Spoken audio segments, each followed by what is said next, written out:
السلام عليكم، ازيكم؟ عاملين ايه؟ يا رب تكونوا بخير. معنا النهارده بطه مشويه حلوه كده. هنعملها طبعا بما ان احنا في موسم البرتقال، هنعملها التتبيله بالبرتقال. بجد طعمها وريحتها تحفه. يا ريت تجربوها وانتوا هتعرفوا طعمها شكله ايه. هنسمي الله وهنصلي على الرسول عليه الصلاه والسلام. معي كده بطايه غسلاها ومنضفاها كده ومنشفاها ومنديل كده ايه. هكمل عليها، مش عايزه اي ميه فيها. اقلبها كده وعايزه اخليها، انا عايزه اشيل بس منها العمود الفقري عشان افردها معايا بالسكينه تكون حاميه كده، او لو في شاطور في البيت صغير اي حاجه. انا هخليها كده بالسكينه واللي هكمل عليه بالمقص. طبعا كده انا كملت بالمقص كده، وايه حاولت اشيله كده بالراحه. حاولي تمشي معاه واحده واحده بس عشان ايه ما تعوريش نفسك. وشلته كده معايا كده وبقى معايا ايه. بعد معايا كده البطه جاهزه. انتوا شايفين طبعا البطة ولحمتها عاملة ازاي، اللحمة الورد الحلوة، طبعا الحاجة الفلاحي ما فيش احلى منها. فتحتها بالطريقة دي وفردتها وهركنها معايا كده على الصينية وتكون جاهزة. هركن البطة كده على جنب وهحضر التتبيلة معاكم. معايا 3 حبات من البرتقال، هقطعهم كده نصين. عايزة تقشريهم تفرمهم على الخلاط ماشي، تعصرهم على الخلاط دي حسب رغبتك. وبس طبعا المبشرة العصرة بتكون احلى. انا جبت العصارة وعصر عليها البرتقال. حاولي كده ايه تعملوا بالراحة كده يعني بحيث ايه ما فيش اي مثلا بذور او اي حاجة من الحاجات اللي فيها التفل او الحاجات ديت. بصفيها كلها واشيلها.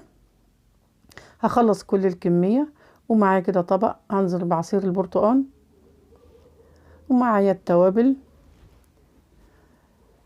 بهارات لحمة او فراخ، جنزبيل، بابريكا، قرفة، فلفل اسمر، كمون، 7 بهارات. وهنزل كمان بمعلقتين من الزيت. ومعاهم طبعا ما ننساش الملح، معلقة من الملح كبيرة. كل الخليط ده معايا هقلبه كده بالمعلقة ويكون جاهز معايا. طبعا افتكرت كده الصويا صوص هنزل عليه بمعلقة. طبعا بيخلي التتبيلة لها طعم وريحة تانية خالص. هقلبهم معايا ويكونوا كده جاهزين معايا. البطاية كده وهنزل في التتبيلة. انا عايزة يعني اقلبها حلو وتحاول يعني تدلكيها حلو بالتتبيلة بحيث ايه التتبيلة تخش لها كده وتشرب منها. انت ممكن تعمليها من بالليل وتبيتيها حسب الرغبة. انا عملتها من طبعا قعد 2.5 ساعة. انا حاولت انا افتحها بالطريقة دي، عملتها بالطول بدل ما اعمل فتحات كتيرة. انا عملتها بالطول بتاخد كل حاجة ايه بتشرب كل الصدور معاها، او الصدر كله يشرب منها. هي فتحة واحدة بس بتغني بس بالطول. طبعا قطعت الوراك، عملتها فتحات برضو.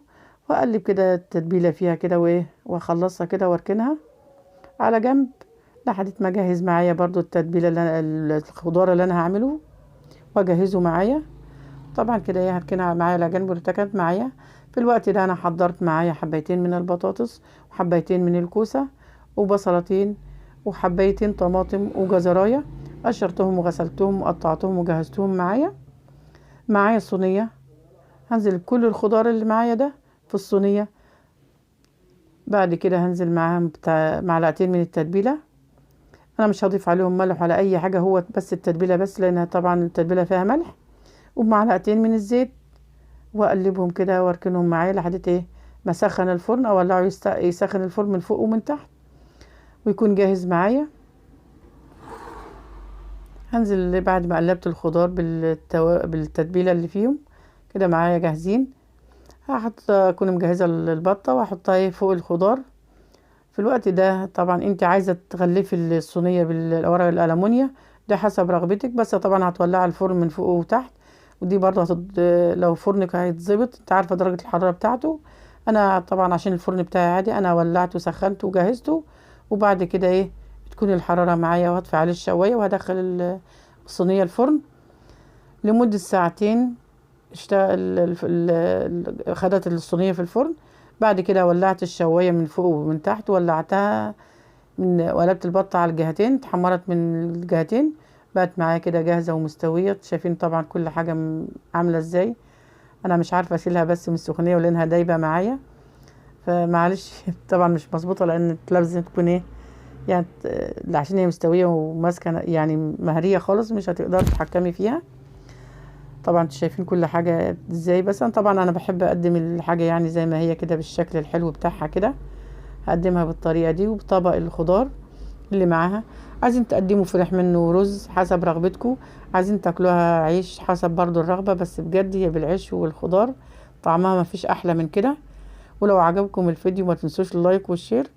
طبعا معانا كده يعني كل حاجة بتتكلم عن نفسها، ومش هقدر اقول غير بالهنا والشفا. وتجربوها كده وتقولنا رأيكم، تبعتولنا صور. كده انتهى الفيديو، ونشوفكم في فيديو جديد ان شاء الله، ومع السلامة.